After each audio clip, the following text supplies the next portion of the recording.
Welcome.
Artaban. Sargon. Varum saw Anahita's guards, and he's in pursuit. As for me, my mind is playing tricks on me. Artaban, thank you for being honest with me. Does this mean you're retreating? I'm not giving in just yet. I intend to serve until my last breath. After all, if Anahita really has changed loyalties, I believe you're short of a sparring partner.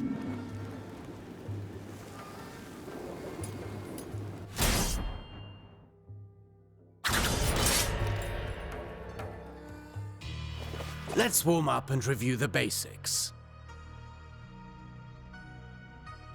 The basics again. Practice doesn't make perfect. Perfect practice makes perfect. Get in position. Show me how you chain ground attacks.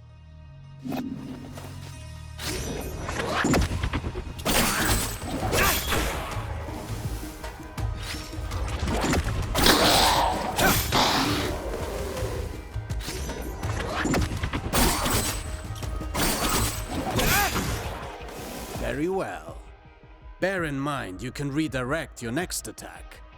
Since you propel your opponent away with your last strike, that's the end of the chain. At close range, the sweep is good against smaller foes. You can also chain attacks afterwards.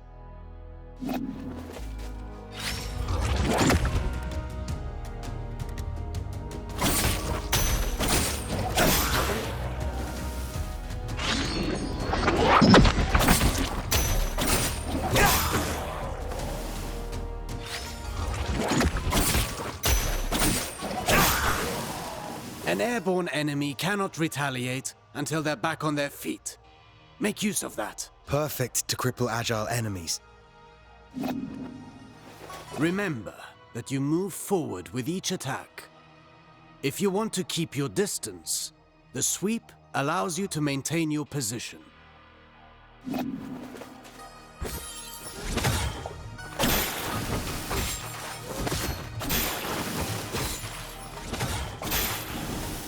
This doesn't suit your style, but some situations might require you to take such precautions. Precautions? What precautions? My point exactly.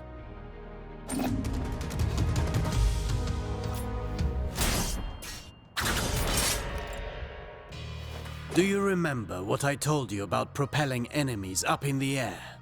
An airborne enemy cannot retaliate until they're back on their feet. At least that got in your head. Let's go over your upward attacks. Use them to hit targets above you.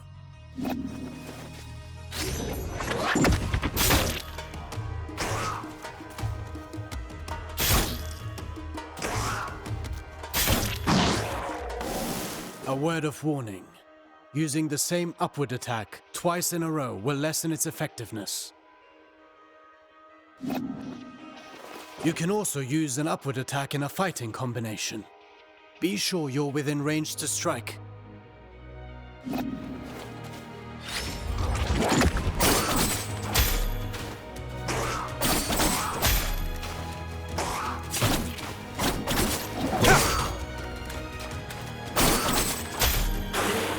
Following through with your attacks lets you stay in the action. Remember, Rashaba. Even a constant wind can carve a mountain. Now then, the forward slide. It's a chance to engage with an offensive advantage.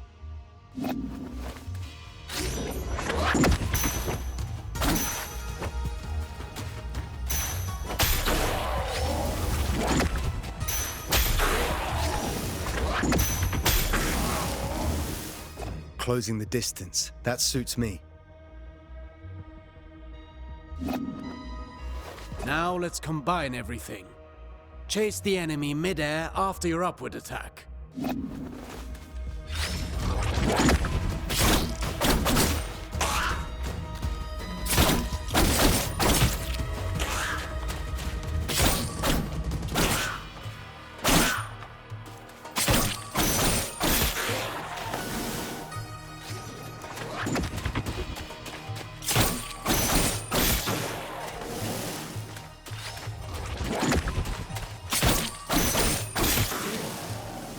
Vary your upward attacks. The same one twice in a row will not give you the same propulsion.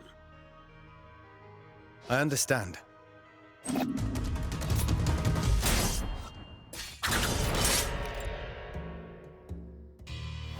Now for a specialty of yours. Acrobatic techniques. Ready? I'm always ready. You know about mid-air combinations, but there are other options. Try to reach the flying enemy.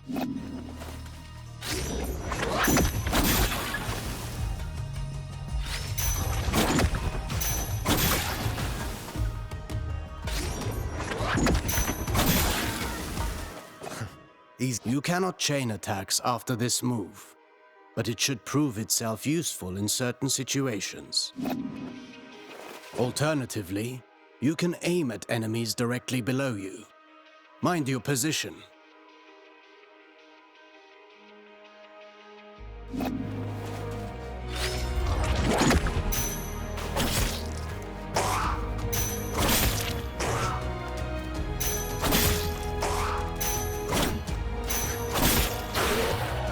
Now that's a new way to lift up the enemy. You can send the enemy up even higher with aerial combinations, rather than sending them far away.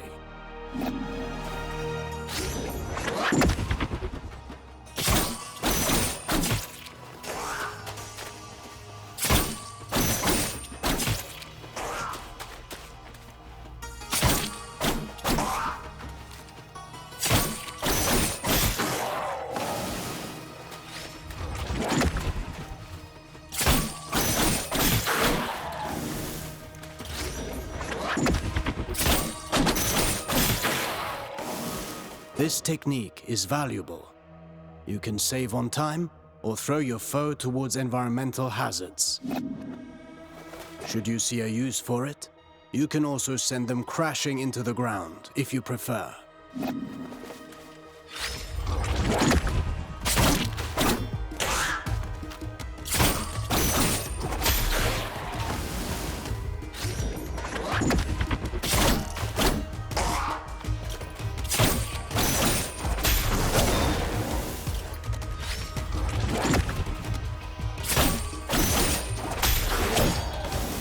If I rush to the ground afterwards, I can maintain my flow before they get back on their feet.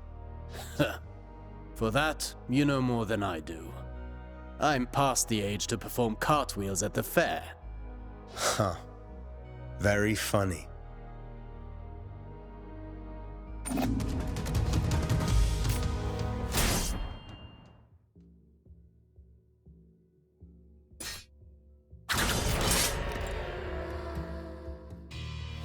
Sargon, remind me what our ancestors said about Athra.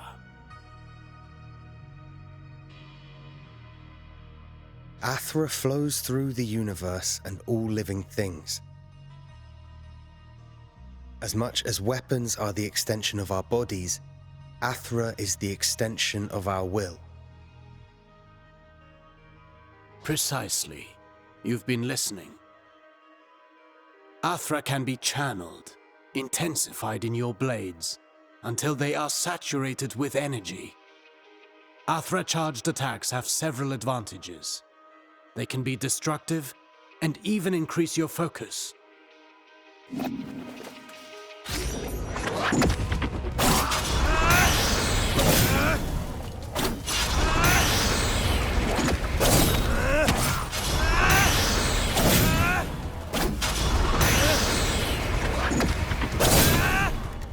Look at you. I can see your Athra radiating. You've come a long way since I met you. But mastery is a never-ending journey. Now then, focus your Athra in the middle of a ground combination. Right in between moves. I'll give it a try.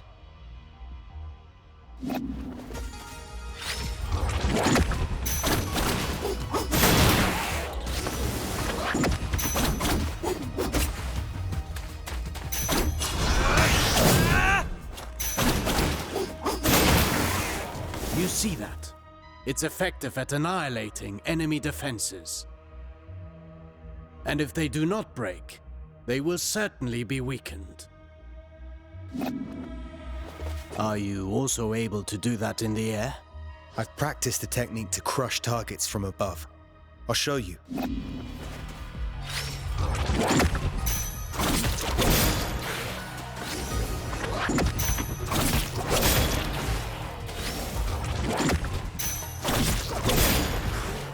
Perfect. These are strong attacks, and they knock back the enemy, marking the end of the combination. With proper training, Athra, the everlasting blaze, is yours to channel and control.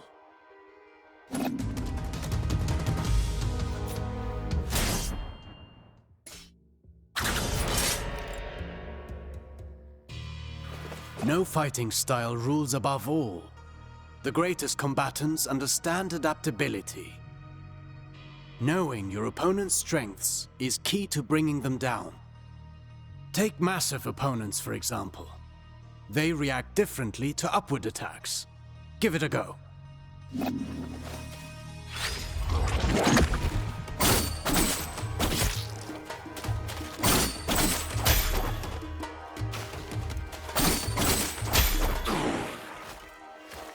My strikes knocked them back, but they're too heavy for me to lift them off the ground. Worse still, some opponents can ignore the recoil of your strikes because of their build or magic.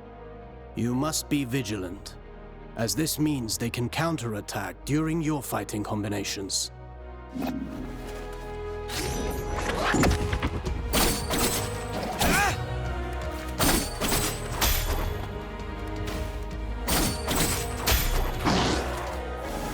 Are there even worse enemies out there? None of my attacks have any effect on them. Not showing signs of pain doesn't mean they didn't get hurt. And careful what you wish for. The Citadel is full of mysteries. We're not out of the woods yet. And one more thing. Some enemies can recover while you're in the middle of your combination. Some can parry your next strike, cutting short your chain of attacks. You can find out for yourself.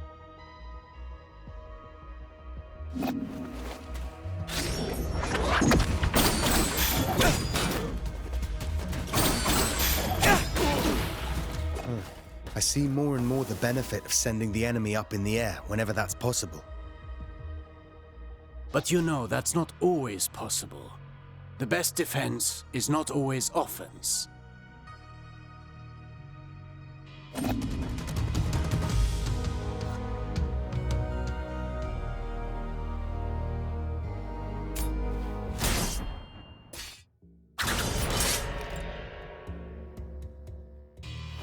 A warrior who throws himself into the fray without defensive skills can win battles, but never wars.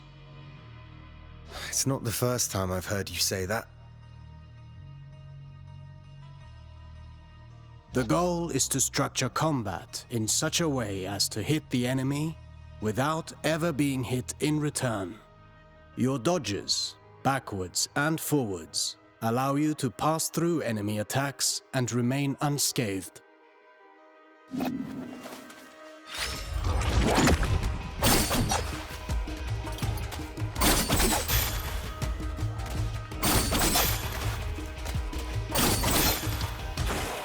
Your last strike in a ground combination does not allow these actions.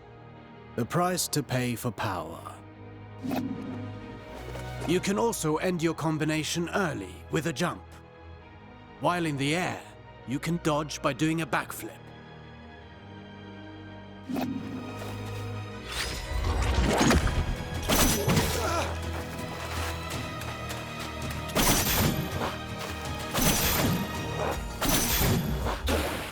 Jumping, while chaining attacks, can also be used offensively.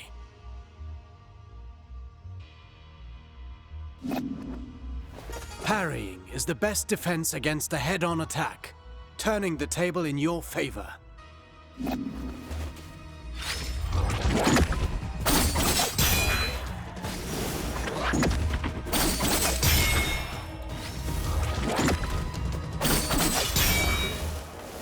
all attacks can be parried.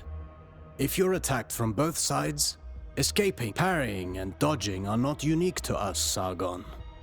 You can expect enemies who can do the same.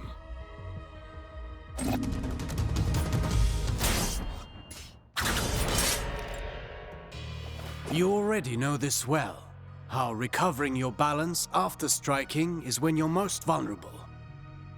After a successful dodge, the odds are in your favor. Launch a counterattack right at that moment.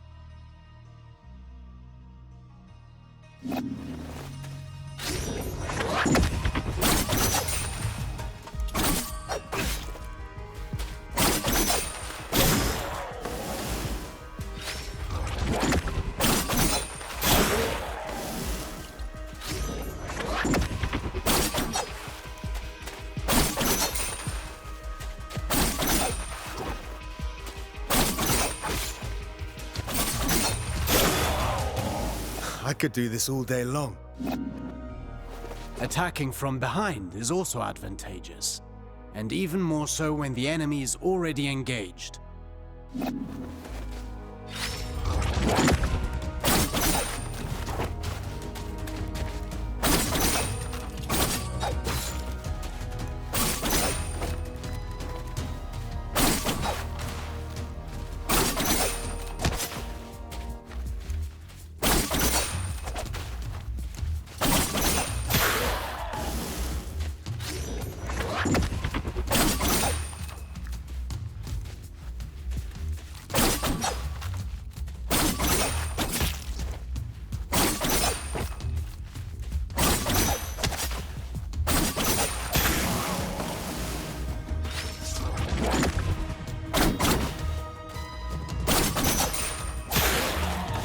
Careful against fast foes. They may turn around and punish your attempt at a sneak attack. Only if they can match my speed. You can kick while sprinting to propel the enemy into the background.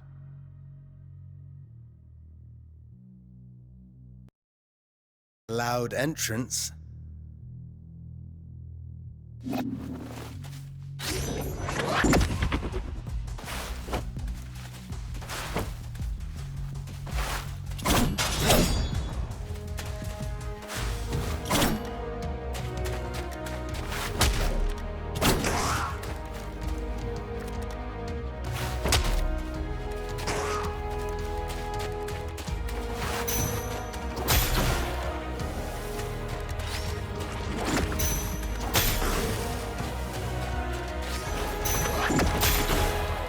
Sprinting allows you to close the distance.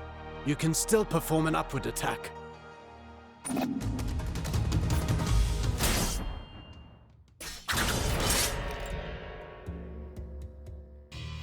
Artaban, I want to perfect my parrying technique.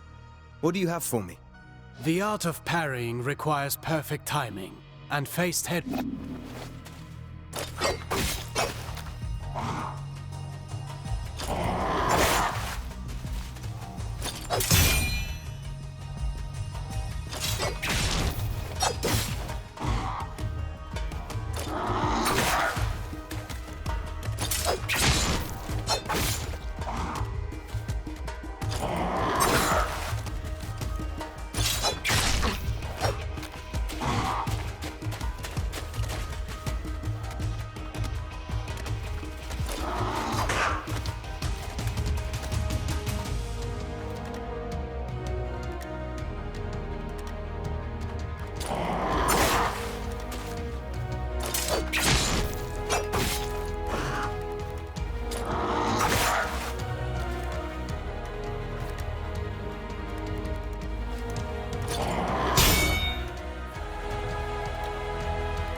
Get ready to parry. As you may have discovered, projectiles can also be returned to the sender.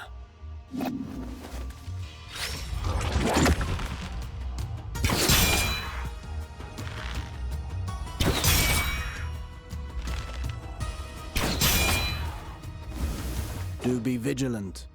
Once more, not all projectiles can be parried. Some moves give you better opportunities to counter. Learn to identify them, and don't miss.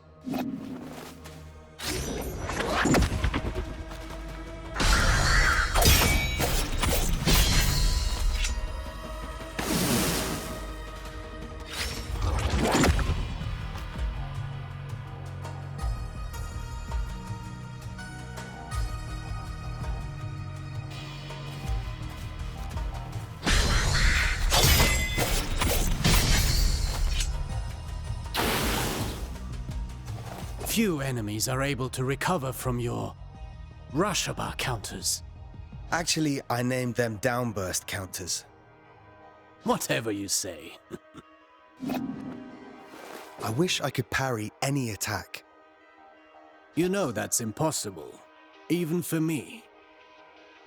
Fortunately, your senses are sharp. You'll know in advance if an attack can be parried or not.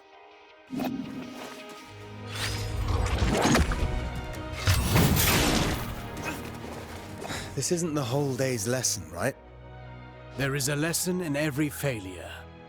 That's what you get when you miss a parry and pay for it. Getting hit this way is particularly dangerous. Well, I could...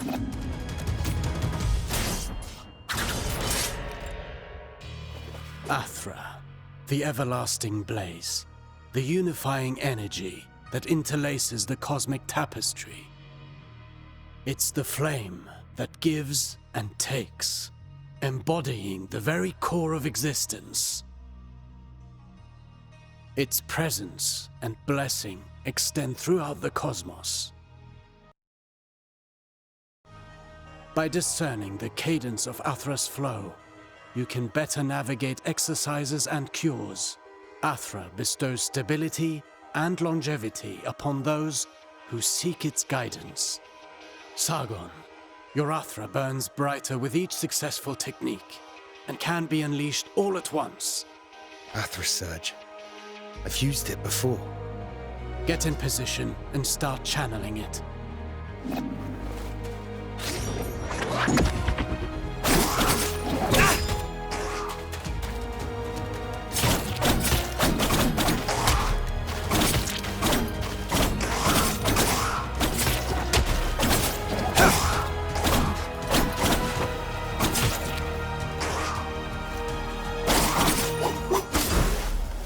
Conversely, taking hits will break your focus and your Athra will dissipate.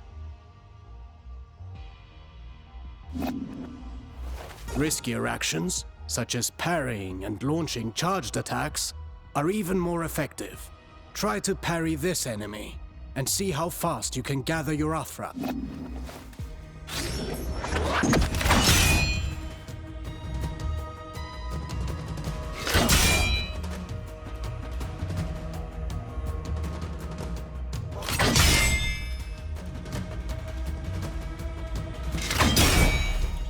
Keep in mind that dodging is safer, but it will not build up Athra. Parry whenever you can. Let's talk about the Athra Surge. Since it has dodging properties, it's ideal for counterattacks. It's useful for breaking down defenses, and can stop attacks that are usually, well, unstoppable.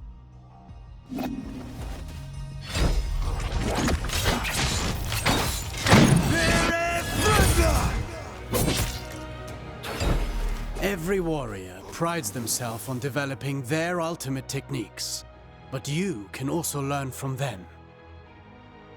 Keep in mind that Athra ignites the soul, gracefully moving through unending transformation. Harnessing and charging its strength is merely a single expression of its multifaceted nature.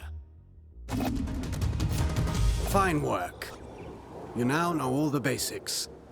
Don't forget, you can always visit for a training session. If you learn new moves, perhaps we can figure out together how to use them. Take...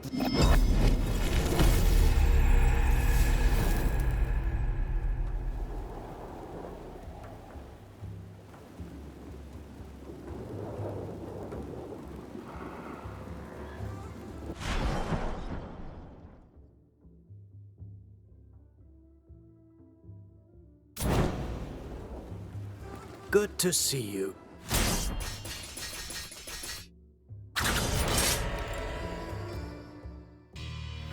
The bow. Not my weapon of choice, but I've observed Menelaus in combat. I can teach you a few things. I can't copy his unconventional fighting style, but I can incorporate it into my own style. For some warriors, being too technical can get in the way of the ideal of perfection. Let's start with the basics. The bow itself. Let your senses guide your weapon. Let them carry you.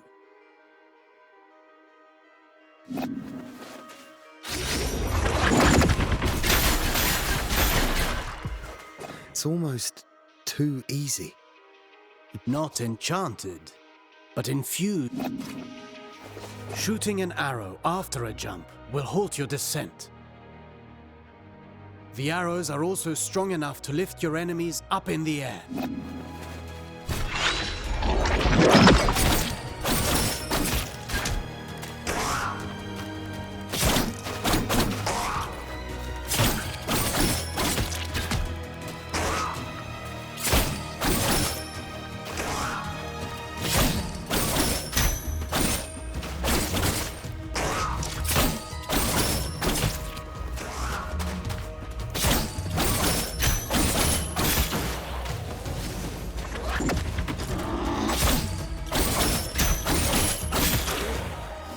This is a good trick.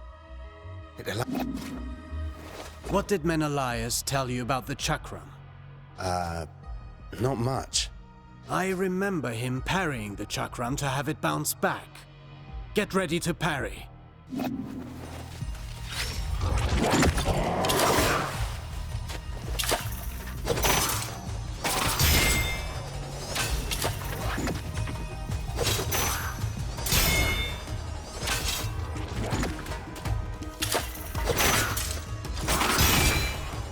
I see you're getting good at this.